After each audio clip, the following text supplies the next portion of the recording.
La maison des sources, c'est cet ancien couvent qui a longtemps abrité des frères capucins. Mais depuis 1999, ce sont des personnes atteintes de troubles psychiques qui occupent les lieux. On va déjà se dire bonjour, comme on fait d'habitude. Bonjour à la chinoise.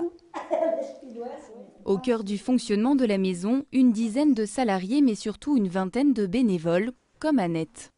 Vous voulez faire un peu de coordination, j'ai bien senti.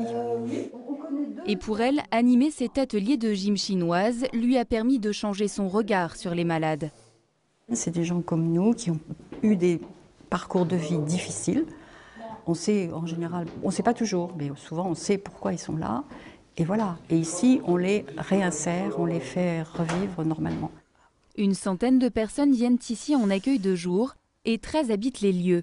Parmi les résidents, Delphin, arrivé il y a maintenant plus d'1 an. Et pour lui qui a longtemps été hospitalisé pour dépression, cette structure est bien plus adaptée qu'un établissement psychiatrique.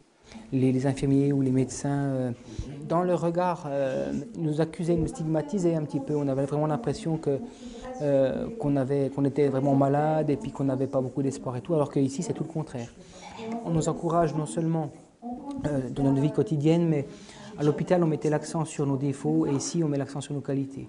Ah Charles, tu viens mettre la table?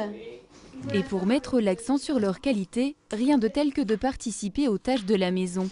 Aujourd'hui, c'est Annette, atteinte de troubles bipolaires, qui prépare le repas du jour. Alors c'est quoi le repas aujourd'hui, Annette? C'est pâtes, bœuf, carottes. Et c'est tous les jours vous qui préparez le repas? Non, moi c'est que le mardi. Et de temps en temps le dimanche midi aussi. On nous fait confiance quoi. On nous dit qu'on est capable. Et ça fait du bien à entendre? Ouais, même parce que dans ma famille on me disait d'être incapable, mais ici on nous dit capable. Responsabiliser. Voilà, responsabiliser. Ça permet aussi de participer à la vie de la maison. Donc c'est pas mal parce que ça permet d'être utile, de se sentir responsable, tout ça. Alors vous avez vu qu'on accueille Sylvie aujourd'hui pour la semaine? Bonjour madame, c'est la première fois que vous venez? Dans ce lieu de vie, il n'y a pas de blouse blanche.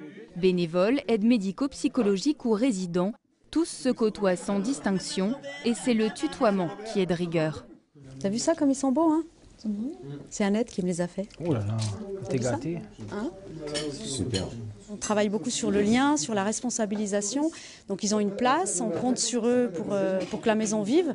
Donc du coup forcément ça leur redonne confiance, ça fait qu'ils ont envie de se lever le matin parce qu'ils savent ce qu'ils ont à faire, on les attend, ils se créent des relations entre eux, avec nous, avec les bénévoles. En fait on est une grande famille. Ça va Jacqueline? Oui, ça va. Oui. Tu fais du jardin toi? Non. Non? Cette grande famille, c'est Marie-Noëlle Besançon et son mari qui en ont eu l'idée en 2000. Pour elle, il s'agit de psychiatrie citoyenne. Alors, comme son nom l'indique, en fait, c'est de développer la citoyenneté des personnes qui l'ont perdu du fait de la maladie ou de l'hospitalisation trop longue, et développer la citoyenneté de chaque citoyen lambda, c'est-à-dire de développer leur ouverture à ces personnes qui ont des problèmes pour qu'elles puissent revenir dans la société. Le lien avec l'hôpital n'est pas rompu pour autant. Ici, les malades sont tous stabilisés et ils sont suivis par leurs médecins à l'extérieur de la maison des sources. Un équilibre qui bénéficie à Annette. Il y a 10 ans de cela, à son arrivée, elle n'aurait jamais pensé pouvoir tenir la friperie de l'établissement. Ça c'est pour 2 euros, ça fait 7. Et ça fait combien? Il n'y a pas de prix? Joséphine, s'il te plaît. 50 centimes. Non, ça fait 3. Annette n'est pas la seule à qui la structure profite. Thomas est atteint de schizophrénie, mais après plus de 3 ans passés ici, il se sent prêt à prendre son indépendance.